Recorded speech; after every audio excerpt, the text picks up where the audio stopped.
Assalamualaikum warahmatullahi wabarakatuh. Selamat pagi murid-murid. Semoga dalam keadaan sihat walafiat, ya. Semoga dalam keadaan sihat daripada jangkitan COVID-19 ini insya-Allah, dan pastikan sentiasa menjaga diri dengan baik, ya. Sentiasa memakai pelitup muka bila kita keluar dan juga memakai cair sanitizer, ya, daripada rumah insya-Allah. Baik, sebelum kita memulakan pembelajaran kita pada hari ini, ya, sama-sama kita menadah tangan untuk membacakan doa belajar, memohon agar pembelajaran kita pada hari ini akan lebih lancar dan diberkati oleh Allah Subhanahu Wa Taala. Sama-sama insya-Allah. Bismillahirrahmanirrahim. Allahumma iftah 'alaina hikmataka wa anshur 'alaina min khazaini rahmatika ya arhamar rahimin. Rabbi shrah li sadri wa yassir li amri wahlul 'uqdatam min lisani yafqahu qawli walhamdulillahi rabbil alamin. Alhamdulillah, syukur kepada Allah SWT, ya. Semoga dengan bacaan doa al-laja itu tadi, ya, pembelajaran kita akan lebih diberkati dan lebih lancar insya-Allah. Baik, sebelum kita meneruskan pembelajaran kita pada hari ini, ya, Ustaz nak imbas kembali pelajaran kita pada minggu lepas, iaitu tajuk yang sama, berkaitan tentang memperbanyakkan doa ketika sujud. Ya, memperbanyakkan doa ketika sujud, yang mana bila kita bersujud itu adalah waktu yang kita dekat dengan Allah Subhanahu Wa Taala. Ya, itulah waktu yang paling mustajab. Di antara paling mustajab doa ini apabila kita berdoa ketika sujud, kerana kita memperhambakan diri kepada Allah Subhanahu Wa Taala. Baik. Dalam tajuk tersebut, ya, dikatakan keadaan yang paling dekat hamba itu dengan Allah atau dengan Tuhannya ialah ketika dia sujud, maka perbanyakkanlah berdoa ketika sujud. Itu hadis riwayat daripada riwayat Muslim, ya, yang mana itu adalah daripada Abu Hurairah radhiyallahu anhu meriwayatkan bahawa Rasulullah sallallahu alaihi wasallam bersabda, keadaan paling dekat hamba itu dengan Tuhannya adalah ketika dia bersujud, maka perbanyakkanlah berdoa ketika sujud. Ya, jadi kita jadikan amalan sunat kita, ya, agar kita mendapat syafaat daripada Rasulullah sallallahu alaihi wasallam kelak di akhirat nanti. Baik, saya tidak memperbanyakkan cerita. Hari ini kita terus masuk tajuk sambungan daripada tajuk memperbanyakkan doa ketika sujud. Boleh lihat buku teks di muka surat 32 4.5, iaitu cara berdoa ketika bersujud. Ya, apa dia? Cara berdoa ketika sujud. Okey, murid-murid boleh buka muka surat 32, ya, berkaitan tentang cara berdoa ketika sujud. Yang pertama ialah berada dalam keadaan bersujud dan menghadap kiblat. Itu yang pastinya lah, ya.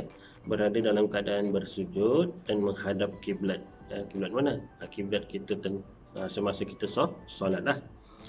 Itu berada dalam keadaan bersujud. Yang kedua caranya iaitu berdoa dalam hati ketika sujud. Sebab kita dalam solat lagi, dalam sembahyang, ya, yang kita berbicara dengan bahasa Melayu, ya, kita berbicara dengan bahasa Arab, ya. Kalau kita nak berbicara dalam bahasa Melayu, kita berbicara dalam hati kita lah. Kita niatkan apa yang kita nak dengan Allah Subhanahu Wa Taala, agar apa yang kita hajatkan, apa yang kita mohon pada Allah Subhanahu Wa Taala itu akan dimakbulkan, akan diterima oleh Allah Subhanahu Wa Taala. Itu cara yang kedua. Yang ketiga, berdoa dengan kerendahan hati dan bersungguh-sungguh, ya. Berdoa dengan kerendahan hati dan bersungguh-sungguh, maksudnya, ya, jangan kita rasa tinggi diri, ya, bangga diri, ya, bersombong dengan Allah SWT. Jangan sombong dengan Allah SWT, ya, kerana kita hamba yang kerdil, ya, hamba yang hina di mata Allah SWT, pada pandangan Allah SWT, ya. Jadi kita rendahkan diri kita, kerendahan hati kita, dan bersungguh-sungguh. Jangan kita main-main dalam doa tu, ya. Sekejap nak ni, sekejap nak tu, kan, tapi tidak bersungguh-sungguh, ya. Okey, yang keempat, cara berdoa kita ketika sujud iaitu memilih tempat yang sesuai untuk berdoa ketika sujud. Janganlah tempat itu dalam keadaan yang tidak bersih, kotor ya. Tempat tu macam ada tahi cicak ke bernajis, tak boleh ya. Tempat tu mestilah bersih, tempat kita selalu tunaikan solat fardu atau solat sunat, kita membaca Quran ya, tempat yang bersih yang sesuai dengan tempat untuk kita bersujud ketika berdoa ketika sujud. Itulah waktunya memilih tempat yang sesuai untuk berdoa ketika sujud. Baik. Penghayatan yang kita boleh ambil di situ, sentiasa memohon doa menjadi seorang yang soleh dan solehah ya, kepada mak ayah kita ya. Kita menjadi hamba yang taat dengan perintah Allah SWT dan meninggalkan segala larangannya. Itu yang pastinya.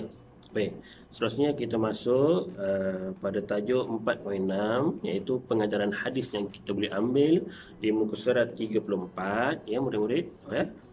Pengajaran hadis berkaitan tentang memperbanyakkan doa ketika sujud, iaitu yang pertama, sentiasa meletakkan pergantungan kita kepada Allah Subhanahu Wa Taala ya, tidak meletakkan pergantungan kepada makhluk yang lain selain Allah Subhanahu Wa Taala, kerana kita punya Tuhan ini adalah Allah Subhanahu Wa Taala yang satu, yang esa ya, tidak ada yang lain, tidak ada yang berkuasa selain Allah Subhanahu Wa Taala ya. Itu yang pertama. Yang kedua, sentiasa meyakini kekuasaan Allah Subhanahu Wa Taala ya, yakin dengan kekuasaan Allah ya, kerana apa segala yang berlaku di dunia ini, di alam semesta ini adalah kekuasaan Allah Subhanahu Wa Taala tanpa ada bantuan siapa-siapa ya. Okey. Yang ketiga, kita digalakkan sentiasa berdoa ketika sujud. Kita digalakkan sentiasa berdoa ketika sujud. Jangan dalam sujud tu memang kita ada bacaan doa atas atau bacaan tasbih, tapi kita memperbanyakkan lagi doa dalam tu ya, agar hati kita ni sentiasa bermohon keampunan, memohon pertolongan daripada Allah Subhanahu Wa Taala. Maksudnya sentiasa berdoa ya. Okey, yang keempat, sentiasa beradab ketika berdoa ya. Kita mulakan dengan puji-pujian pada Allah Subhanahu Wa Taala ya, selawat ke atas Nabi Muhammad sallallahu alaihi wasallam ya.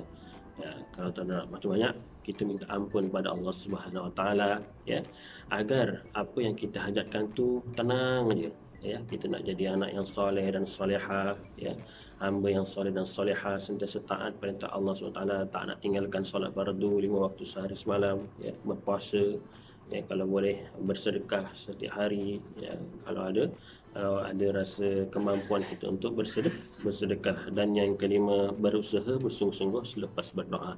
Yang hanya doa saja ya, jangan hanya doa sahaja, tapi kita lakukan dengan usaha yang bersungguh-sungguh, agar apa yang kita hajatkan dalam doa itu tadi semuanya akan dimakbulkan oleh Allah Subhanahu Wa Taala. Itu adalah pengajaran hadis yang boleh kita ambil pada hadis yang keempat, iaitu memperbanyakkan doa ketika sujud. Baik, rasa itu sahaja yang Ustaz ingin berikan penerangan kepada murid-murid agar apa yang Ustaz sampaikan ini bermanfaat, dapat diambil sebagai ikutan yang baik ya, dan yang tidak baik itu kita tinggalkan ya. Yang baik itu datang daripada Allah Subhanahu Wa Taala, yang lemah dan yang kurang itu daripada hamba ini ya, iaitu dari Ustaz sendiri ya. Mohon maaf jika ada kekurangan ya. Sekian daripada Ustaz. Assalamualaikum warahmatullahi wabarakatuh. Jumpa lagi. Assalamualaikum.